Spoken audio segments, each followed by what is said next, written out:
सर्वप्रथम तो मैं बड़ा क्रोधित हूँ इस बयान से एज अ महिला। और मुझे नहीं लगता है कि इतने बड़े विधायक दल के मुखिया होने के नाते इनको इस प्रकार की टिप्पणी करनी चाहिए थी। दूसरी बात है, विधान जो भवन होता है, विधानसभा जो होती है, वो बहुत ही गौरवान्वित और प्रतिष्ठित भवन है देश का। बिहार से कितने लोग आईएएस पीसीएस निकलते हैं, इसका मतलब है लोग बड़े पढ़े लिखे हैं, बड़े सुलझे मानसिकता के हैं। परंतु इस प्रकार की बात करना वहां के मुख्यमंत्री की, ये बहुत ही शर्मसार कर देने वाली है। पूरे भारत के लिए ये दिखाता है कि इस प्रकार के लोगों को विधानसभा में होना ही नहीं चाहिए। और अब जब इलेक्शंस हो तो बिहार की जनता को इस बात का ध्यान रखना चाहिए कि कैसे लोगों को वो चुन कर लेकर के आ रहे हैं, क्योंकि इस प्रकार का अमर्यादित बयान दे करके उन्होंने अपने संस्कारों को परिलक्षित किया है। ये कोई बात कहने वाली है विधानसभा में? आप बताइए कि इस तरह से बात करने का मतलब क्या था उनका।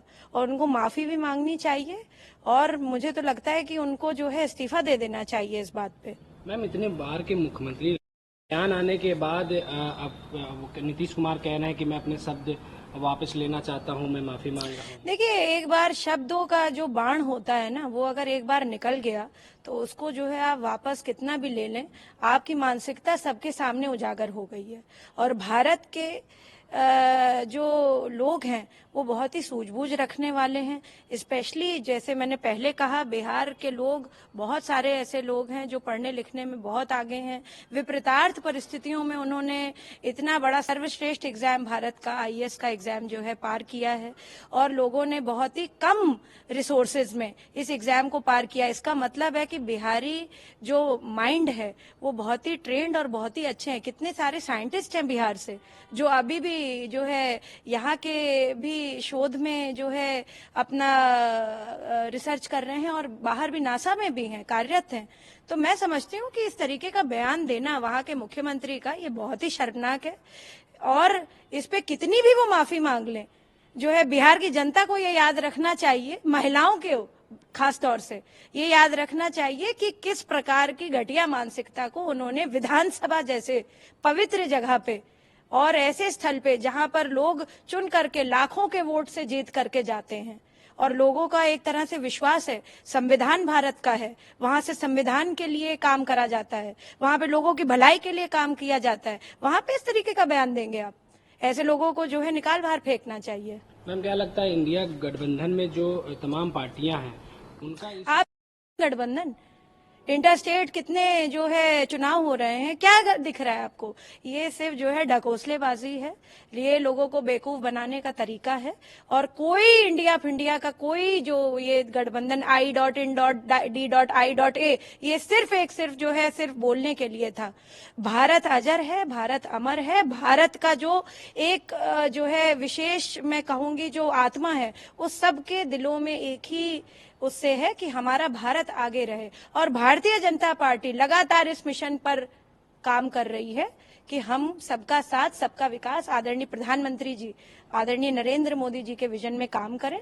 और हम सब कार्यकर्ता जितने भी हैं, भारतीय जनता पार्टी को विशेषता जो है इस मुकाम पर ले जाएंगे। 2024 में भी हम जो है फिर से जीत करके इसलिए आएंगे क्योंकि जो है प्रधानमंत्री का विजन भारत की अखंडता के लिए है, इसलिए नहीं है कि बांट बांट करके जो है हम जो है अपना उल्लू साधे।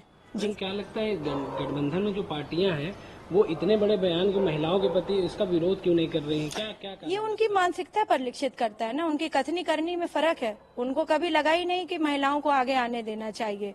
वो तो हमारे प्रधानमंत्री जी ने जो महिला बिल जो इतने समय से लटका हुआ था वो लेकर के वो आए नई पार्लियामेंट में। सबसे पहला बिल जो उन्होंने पास किया वो महिलाओं के लिए किया।